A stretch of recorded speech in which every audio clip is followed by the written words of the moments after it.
Sejam muito bem-vindos ao Mesa de Debates. Aqui quem está falando é o Guilherme. Vamos dar sequência aqui na nossa programação da semana, conversando aí sobre as eleições de 2024, eleições municipais, conversando aqui primeiramente com os candidatos e candidatas que estão concorrendo aí ao pleito, né, eleitoral, que estão aí na disputa, né, das eleições, fazendo aí política e tudo mais. E vamos dar um pulo agora em Fortaleza, né, aonde vamos bater um papo aqui com o Maxwell. Ele que é candidato aí pelo Partido dos Trabalhadores, né, e está novamente aí participando das eleições, né. Ele já foi, já inclusive já esteve aqui no Mesa de Debates nas eleições passadas. Então, Maxwell, antes da gente começar, por favor, fale um pouquinho aí de você. Boa tarde, Guilherme. Para mim é uma satisfação muito grande o convite feito para participar da Mesa de Debate. Quero agradecer de coração a lembrança da nossa candidatura e poder agora levar até vocês o porquê, né, que estamos candidatos, qual é o objetivo.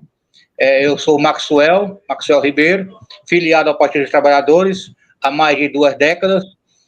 Sou presidente do Instituto Brasileiro de Defesa da Cidadania, coordenador do Fortran, Fórum de Trânsito, e como militante, cidadão, quero apresentar ao povo de Fortaleza, no caso agora das eleições municipais, as nossas ideias, as nossas propostas para a Câmara Municipal de Fortaleza.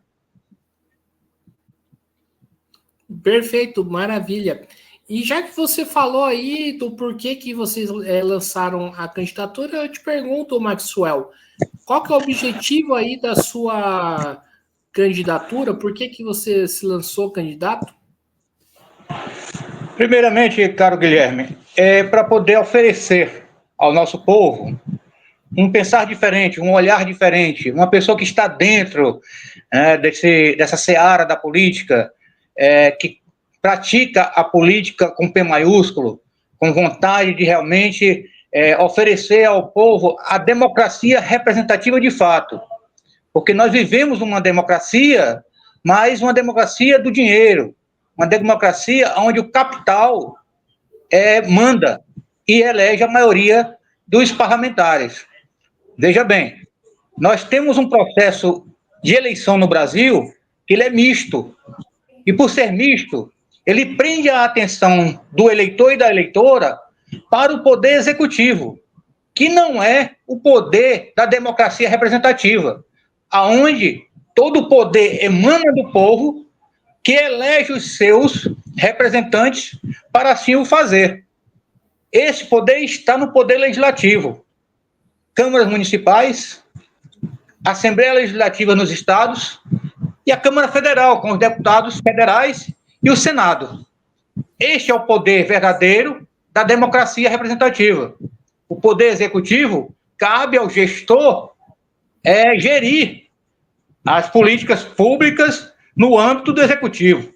Mas aquele poder que tem realmente o poder de representar o povo, ele é esquecido pela população. O eleitor e a eleitora, conforme dados científicos comprovam que mais de 70% do povo brasileiro vai às urnas votar sem saber em quem votar.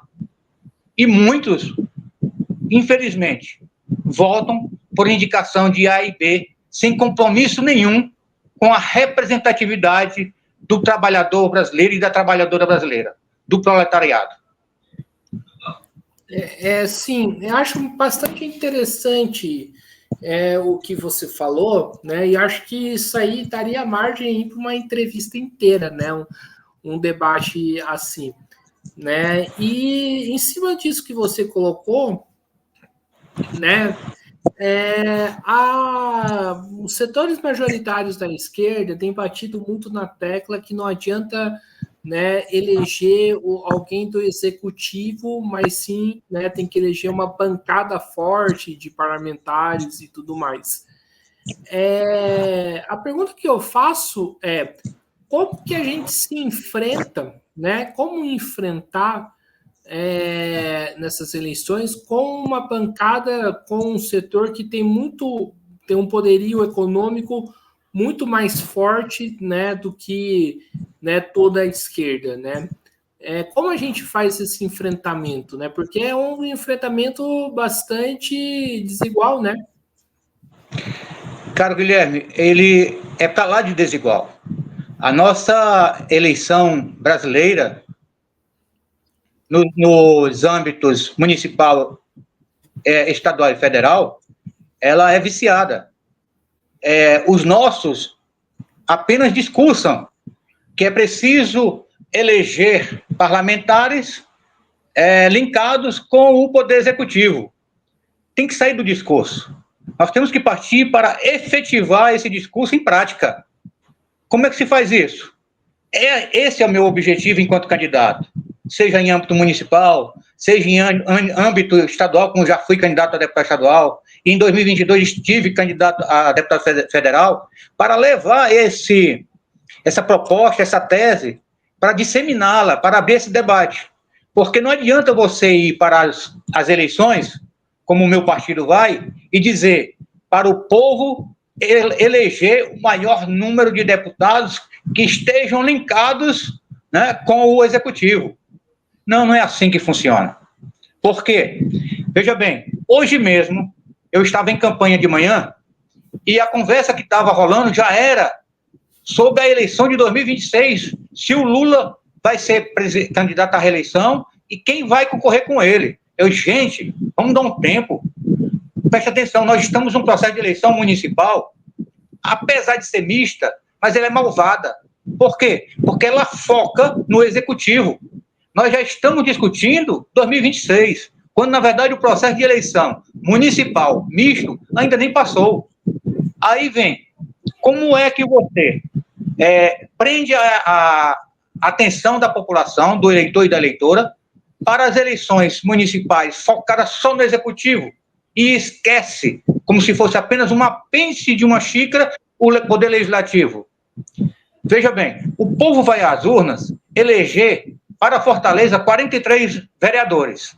Desses 43 vereadores, que são as 43 cadeiras disponíveis, mais de 30 já estão garantidas pelo poder econômico, que estão financiando campanhas e mais campanhas milionárias de vereadores. Candidaturas como a minha, enquanto isso, recebe 16 mil, 10 mil reais para fazer uma campanha de vereador em uma capital, a quinta capital do país. Isso não é democracia. Cadê a chamada paridade? Né? Cadê aquela coisa de igualar as candidaturas? Não existe, porque o poder econômico, o poder capitalista, ele sabe da importância, da suma importância que é o parlamento para as decisões, né, em prol do povo. Então, ele faz a maior bancada e, na hora de votar contra o povo, eles aprovam tudo. Esta é a discussão que é tirada do âmbito da visão, da compreensão do eleitor e da eleitora, porque está presa aos debates para o executivo, está presa às pesquisas, inúmeras pesquisas, semanalmente, quem vai ser, quem está na frente, quem está atrás, essa manipulação de prender a atenção do eleitor para o executivo faz com que o povo esqueça da importância que é o legislativo para a democracia representativa, que vai realmente discutir os interesses do povo.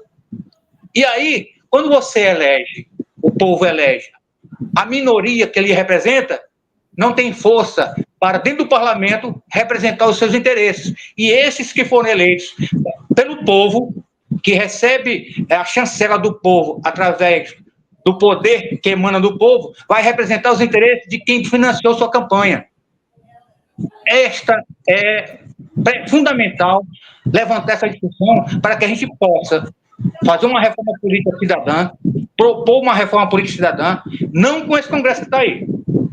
Apresentar uma proposta de reforma para esse Congresso que está aí é dar um tiro no pé. Mas nós precisamos já, após esse processo de eleição de 2024, começar a construir as candidaturas de parlamentares para 2026 comprometidas com a reforma política cidadã, com objetivos em prol da sociedade e da democracia representativa.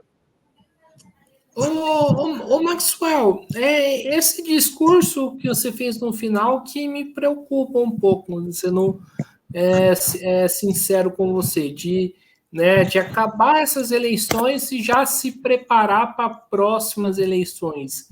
Enquanto isso, está acontecendo várias lutas, né? Vários movimentos aí se mobilizando por pautas importantes. Como que a gente atua nesses movimentos e qual que é o papel, né, que sindicatos, movimentos sociais podem cumprir nessa reforma?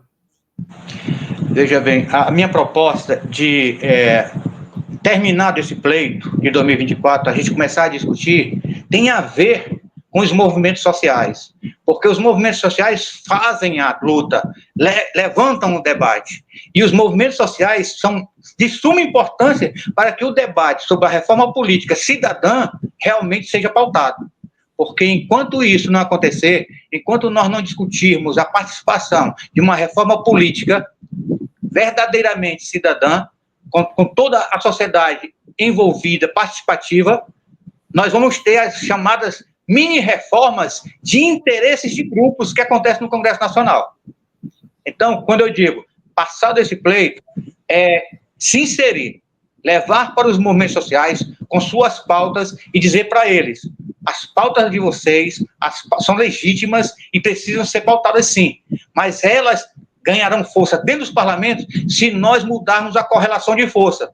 E como é que muda essa correlação de força? Porque, voltando aqui para as eleições municipais, em Fortaleza especificamente, são 43 vagas.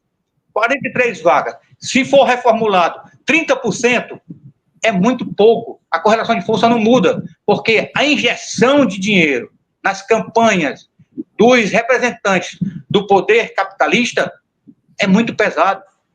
Você não consegue concorrer, você não consegue chegar. Veja bem, citando aqui o meu exemplo enquanto candidato. Eu estou candidato a vereador pelo Partido dos Trabalhadores na 5ª capital do país. E a minha verba de campanha para uma candidatura desse nível é R$16 mil. Como posso eu chegar ao povo com R$16 mil, enquanto a outra campanha financiada pelo poder econômico recebe R$200 mil, R$500 mil? Você está entendendo a disparidade? A democracia que nós vivemos é a democracia do dinheiro. E para mudar isso, nós precisamos dos movimentos sociais, com suas pautas, mostrar a eles que nós conseguimos dar força às suas pautas através da eleição de parlamentares e pessoas comprometidas que viram parlamentares representando o povo e não representando o poder econômico. Entendi. E, o Maxwell, uma coisa que me incomoda bastante nas eleições, né, foi essa reforma política, né, que tornou aí o sistema eleitoral, né, bastante que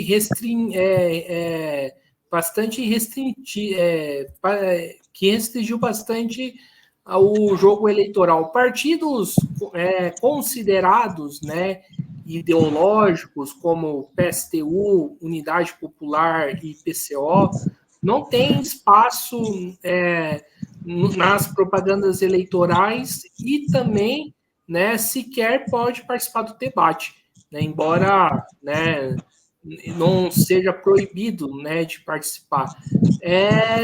Como que você vê essa reforma, ô Maxwell?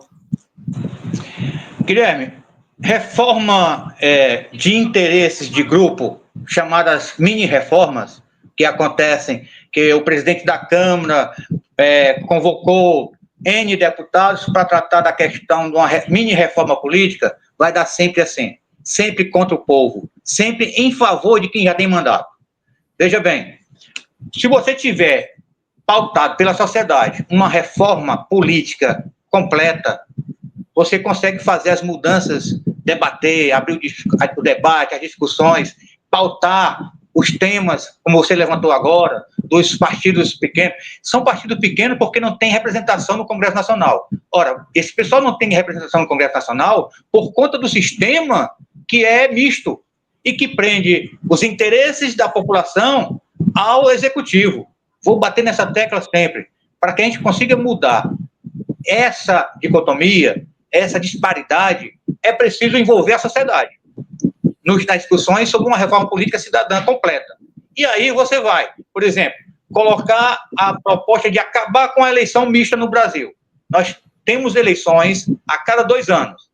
Cada 2 anos tem eleição. Em 2022, nós tivemos eleições para presidente, senador, governador, deputado estadual e deputado federal. O povo foi às urnas para votar para presidente e para governador. O legislativo, que é o representante do povo, pois todo poder emana no povo, ele vai a reboque, ele vai sem interesse, ele vai capitaneado e cooptado pelo poder econômico, que faz a maioria no legislativo, seja ele federal, estadual ou municipal.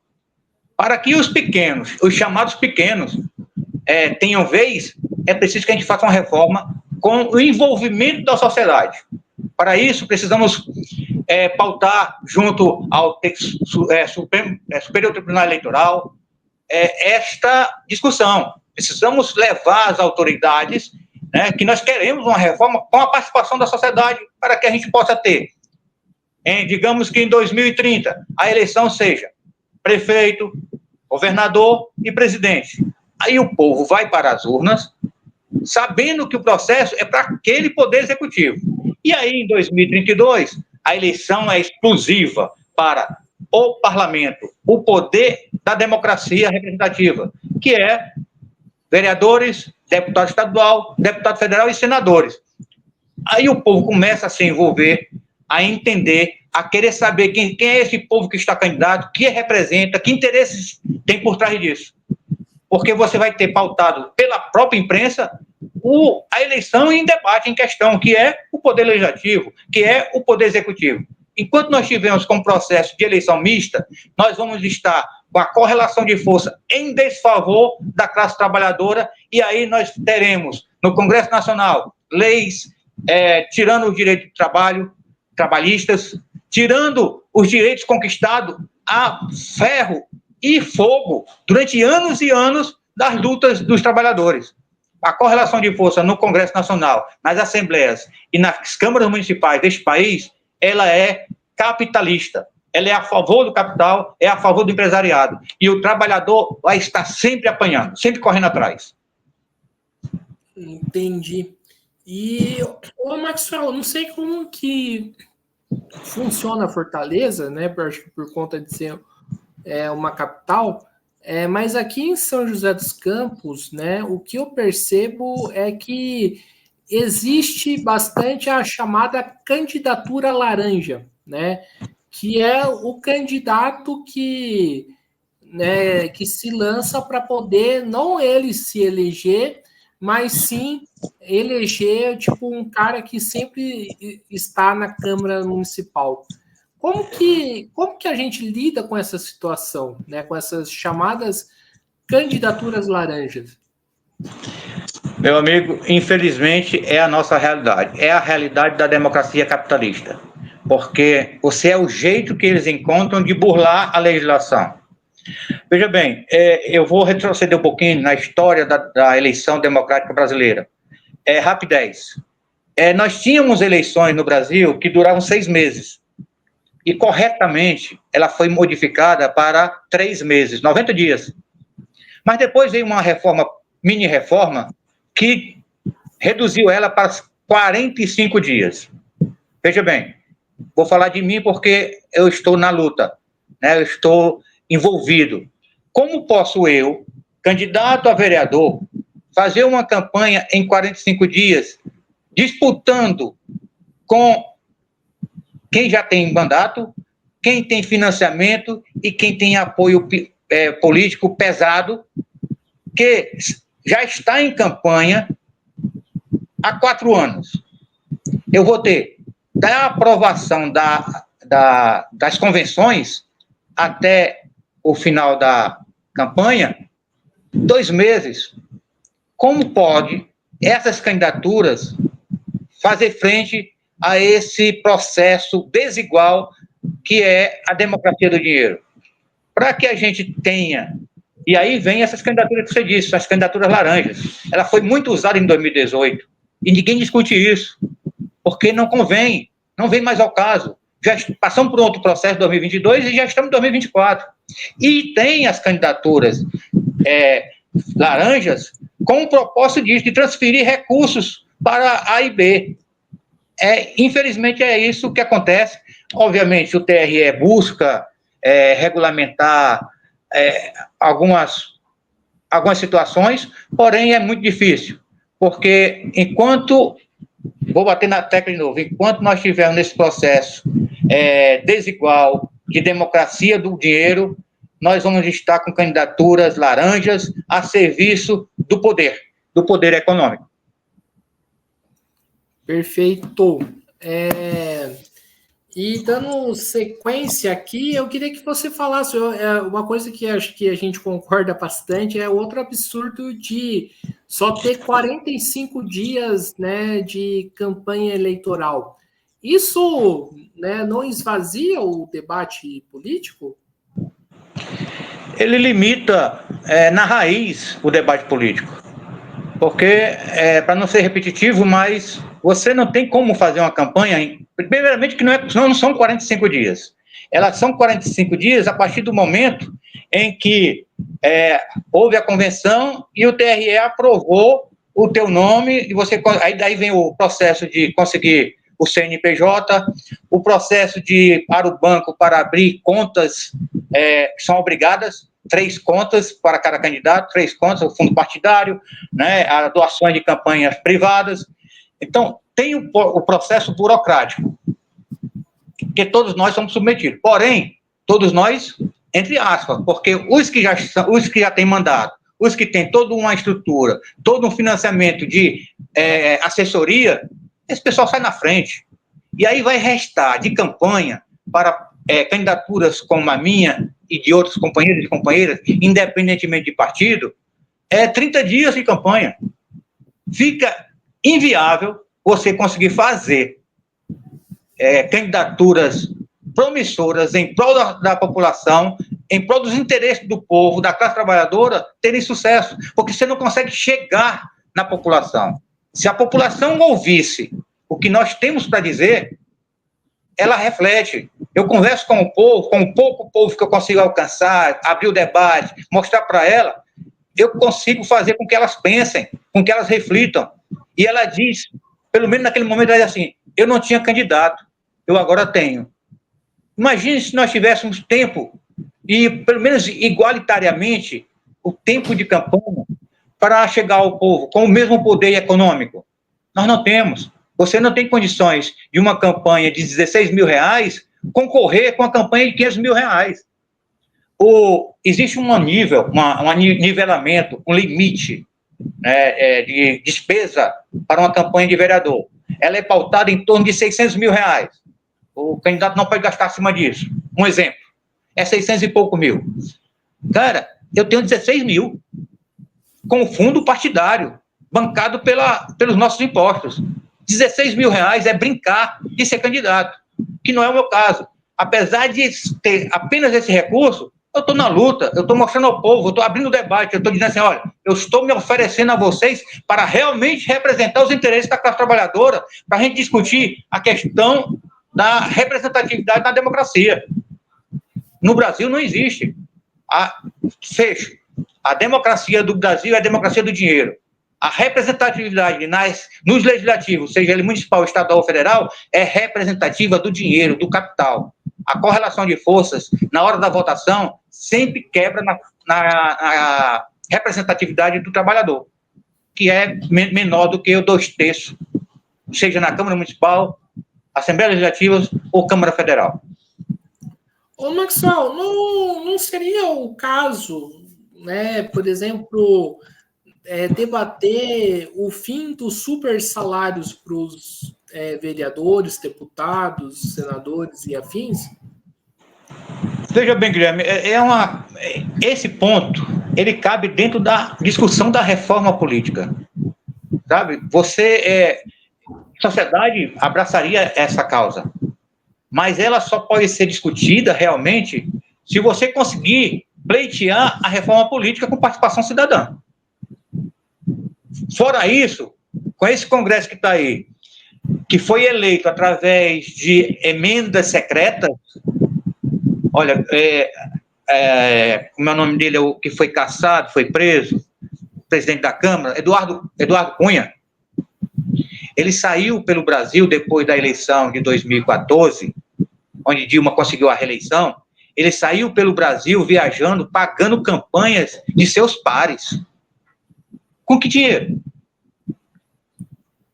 É muito dinheiro sentado num cara que é o substituto, né? Ele no afastamento, no impedimento do presidente, no caso, na época, a presidenta Dilma, o Cunha era o primeiro na sucessão, depois do vice-presidente.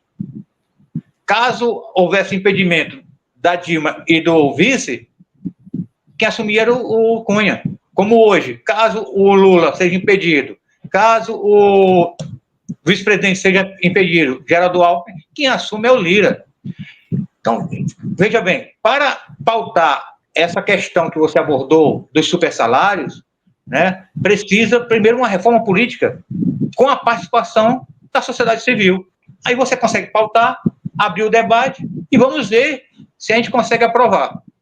Eu não tenho dúvida que a população compraria a ideia, mas precisamos de uma reforma política cidadã e não mini-reformas como eles fazem para beneficiar quem está no mandato.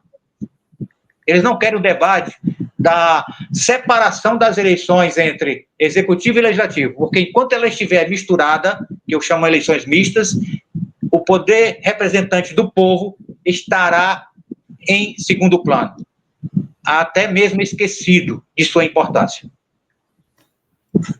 Certo. E vamos aí entrar um pouco na sua candidatura, né? Além dessa questão desse debate importante aí que você levanta, quais são aí as demandas, né? As bandeiras aí que você está levantando? Caro Guilherme, diante do meu discurso, eu preciso deixar claro que eu sei muito bem que existe a seara municipal, estadual e federal, os âmbitos do poder legislativo, municipal, estadual e federal. Eu estou candidato a vereador, portanto, âmbito municipal, para especificamente da cidade de Fortaleza, onde moro, onde resido, onde nasci e onde estou candidato. Eu sei muito bem qual é a minha função, e aí eu levo para o povo perguntando, quando vocês veem, durante o mandato, passadas as eleições, esse povo tomando posse, quando é que vocês veem um vereador, empregado do povo, eu digo para o povo que eu sou candidato ao emprego de vereador da cidade de Fortaleza. É um emprego municipal que tem um período de 4 anos para exercer.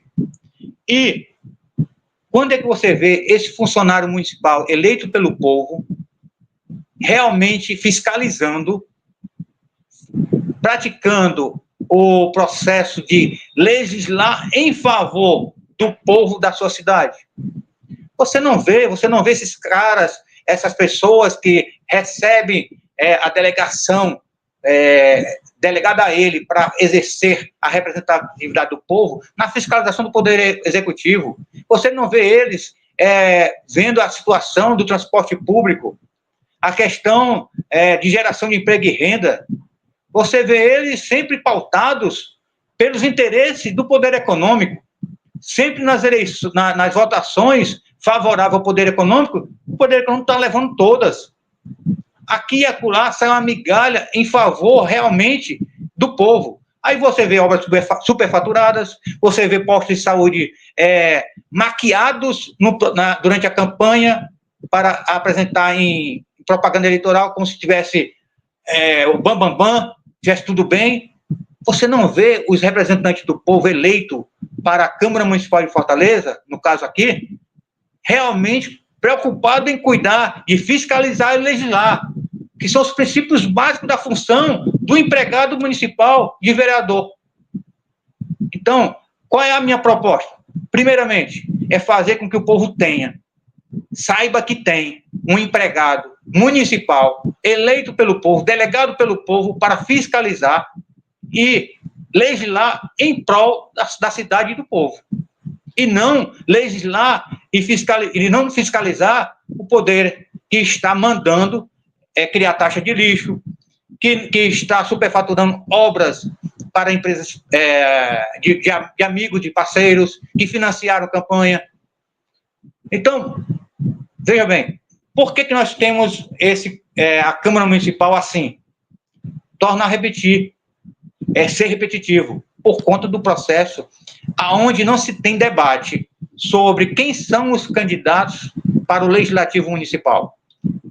Não existe debate. Nós temos em Fortaleza praticamente 700 candidaturas para a Câmara Municipal de Fortaleza. Aí a pessoa me questiona, mas como é que vai abrir um debate com 700 candidatos? Não são 700 candidatos que vão fazer o debate, são os partidos que têm que participar do debate, os seus presidentes, que não poderão ser candidatos, apresentar para o povo o que é que defende os seus candidatos, as suas candidaturas. As candidaturas do partido A, do partido B e do partido C. O que é que eles representam, o que é que eles querem, o que é que eles almejam, o que é que eles defendem, de fato. Eles defendem interesses escusos ou defendem os interesses da população? Eles defendem interesses de bancada, de bala, de religião, né? Ou defende realmente os interesses da sociedade? Porque nós vivemos em sociedade. Então, o parlamento foi criado para isso, para legislar, fiscalizar em prol da sociedade, e não para legislar e fiscalizar em prol de grupos, que é o que acontece hoje. E nós só teremos funcionando, de fato, essa mudança de forma pedagógica. Essa é a proposta, o cerne da questão. A proposta de levar ao parlamento mudança de comportamental educativa. Porque no comportamento você não consegue amar, defender aquilo que você não conhece. Quando você passa a conhecer, você passa a observar e, se você gosta, você passa a defender.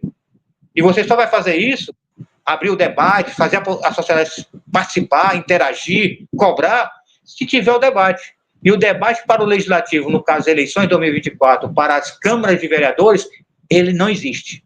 Ele é feito em gabinetes, ele é feito na cooptação de lideranças de bairros e religiosos, ele é feito num processo perverso de submissão da democracia representativa à democracia do dinheiro. E como fazer para mudar isso? É âmbito federal. Infelizmente, a semente tem que ser posta, a discussão tem que ser aberta, alguém tem que ficar cutucando, alguém que tem que empunhar essa bandeira, alguém tem que levar para os movimentos sociais esse debate, mostrar para eles, olha, eu abraço a causa de vocês, a minha história está ligada a vocês, mas nós precisamos reforçar a luta de vocês com mudanças no parlamento. Só com representantes do povo, mudando a correlação de força dentro dos parlamentos, dentro do poder representativo, da democracia representativa, é que nós conseguiremos fazer com que as mudanças de fato aconteçam.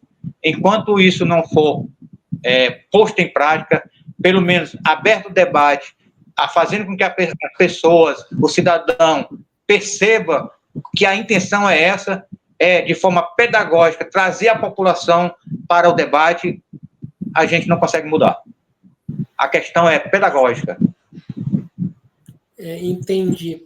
E você falou em questão de mudança a âmbito federal, né? Aí vai uma crítica, né, ao atual governo.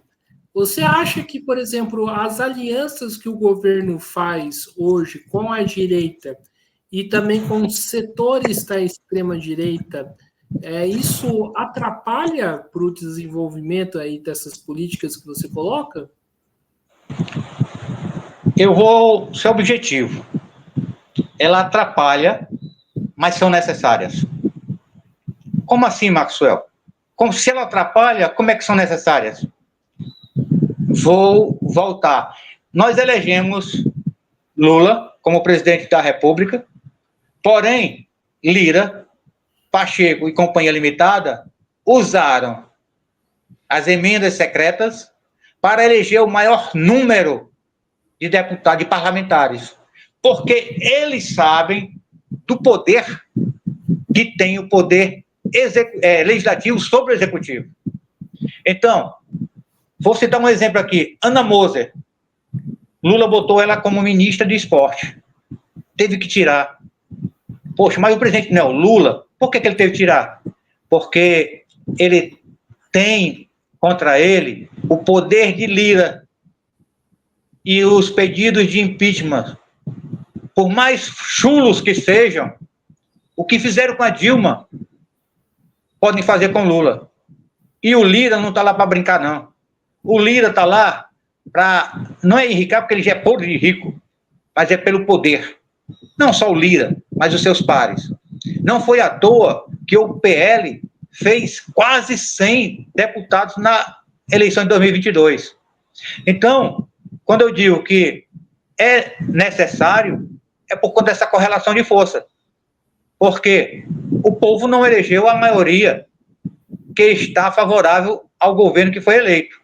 O povo elegeu a maioria por conta do poder econômico que foi ferrenho usado por Arthur Lira e Companhia Limitada, que é o poder por trás de Lira, poder econômico. São os banqueiros, são os latifúndios, né? É o agropop, que de pop não tem nada, é agrofogo. Então, meu amigo, querido Guilherme, é necessário para poder fazer com que o governo faça o mínimo. O ideal é que nós pudéssemos ter uma correlação de forças diferente e aí o governo eleito poderia realizar realmente aquilo que prometeu nas campanhas, que não vai poder. Mas, Maxwell, mas muitas pessoas podem falar, mas, poxa, então o governo não tem impulso firme com esses setores? Eu vou lhe citar um exemplo para mostrar que não tem. Por mais que possa parecer que o poder executivo, né, no caso aí o governo Lula, tenha esse poder, tenha essa força, não tem, é limitado pelo poder que emana do povo. E o poder que emana do povo está dentro do Congresso. Tem 513 parlamentares representando 216 milhões de pessoas. Você está entendendo a correlação de força, né? Então, vamos citar aqui um companheiro que representa, de fato, os interesses da classe trabalhadora. Glauber Rocha, deputado do Rio de Janeiro. Bate de frente com Arthur Lira e os seus conchavos. Está sendo caçado. Está sendo caçado por quê? Ele não fez nada além de mostrar o joguinho em desfavor do povo. E ele está sendo caçado. Aí as pessoas perguntam, e me perguntam também, como eu sou da área política, me perguntam, por que o governo abandonou Glauber Rocha? Não, ele não abandonou. É que se o governo comprar essa briga, a correlação de força de Lira e dá um impeachment no governo. Ele tem no seu bolso os 300 necessários para botar o governo no cantinho dele. Você vê que, diante disso, o governo não tem força? Então, o governo tem que cuidar do que está cuidando e, infelizmente, largar a própria sorte, e aí cabe à sociedade fazer os movimentos que está fazendo em defesa do Glauber, dizendo que Glauber fica. Mas Arthur Lira querendo, com seus 300, meu amigo, Glauber não fica. Glauber pode voltar, mas ficar Arthur Lira querendo, junto com seus 300 picaretas, eles tiram os representantes, os poucos representantes do povo. Ô, Maxwell, vendo você falar assim, né, não seria... O que você pensa, né, de existir uma esquerda que atua por fora das chamadas instituições, né, que a gente sabe que são instituições burguesas? Não seria a hora de construir uma esquerda desse tipo? Pois é, as nossas instituições realmente elas foram feitas, né, e foram sendo moldadas para atender interesses da burguesia, né? Quando você tem um governo, como foi no passado, governo Lula 1 e 2, principalmente o 2, e aí você cria mecanismos para inserir os filhos da classe trabalhadora, os filhos daquela classe que não chegou às universidades, causou muito medo, muita raiva, muita ira na burguesia, porque os concursos e as faculdades de direito, de medicina, os concursos para o Ministério Público Federal, os concursos para as instituições bambambam da burguesia, elas estavam lá para atender aos filhos desses. Quando um governo chega e apresenta mecanismo aonde os filhos dos trabalhadores poderão adentrar a essas instituições burguesas, eles trataram de dar o golpe nesse governo. Não foi à toa que deram o golpe no PT e no governo Dilma. É porque, se você tem um governo que se mantém no mandato por mais de 2 décadas, ou 30 anos, 3 décadas, você consegue fazer com que as políticas públicas para mudar essa estrutura burguesa estavam em curso. Então, eles precisavam eliminar. Eles não estavam conseguindo. Aí vem a questão da eleição. Eles não estavam conseguindo, através do voto do povo, mudar o chefe do Poder Executivo. Lula chegou em 2002, foi reeleito em 2006, elegeu a sucessora em 2010 e reelegeu em 2014.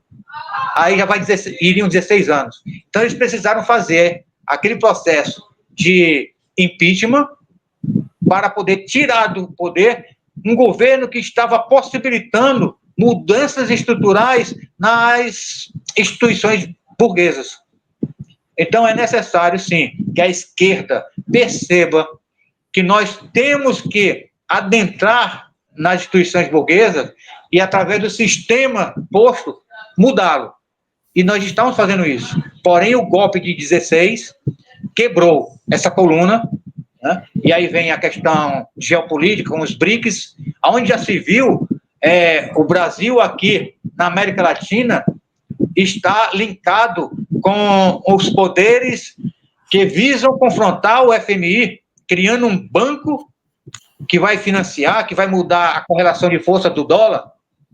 Então, tudo isso é um sistema político pensado para manter, né, as estruturas burguesas, que determinados governos, como foi o PT, e que foi arrancado do poder, para não deixar com que isso sedimentasse, para que as pessoas, os filhos daqueles que já estavam acostumados, que já estavam em faculdades, que já estavam fazendo concursos para a OAB, para a medicina, não tivessem continuidade. É assim que a esquerda tem que pensar. É plano de médio e longo prazo, para poder mudar esse arcabouço da burguesia, que vai estar sempre em guerra com os trabalhadores. Os trabalhadores, para eles, é mão de obra. E mão de obra tem que ser mão de obra barata. A mão de obra tem que ganhar para comer. O resto só pertence à burguesia. Esse é o pensamento da burguesia e a esquerda precisa realmente pensar, a médio e longo prazo, como alterar essas instituições burguesas. Maravilha, então, Maxwell, estamos encerrando aqui mais uma entrevista do Mesa de Debates. Quero aqui agradecer a participação sua aí na nossa conversa, gostei bastante aí do nosso papo, né? E eu passo a palavra aí para você fazer suas considerações finais. Meu querido Guilherme, muito obrigado pela oportunidade. Quero pedir a você, internauta, que acompanha o Mesa de Debate, se você gostou das propostas, das ideias, leve para o seu município.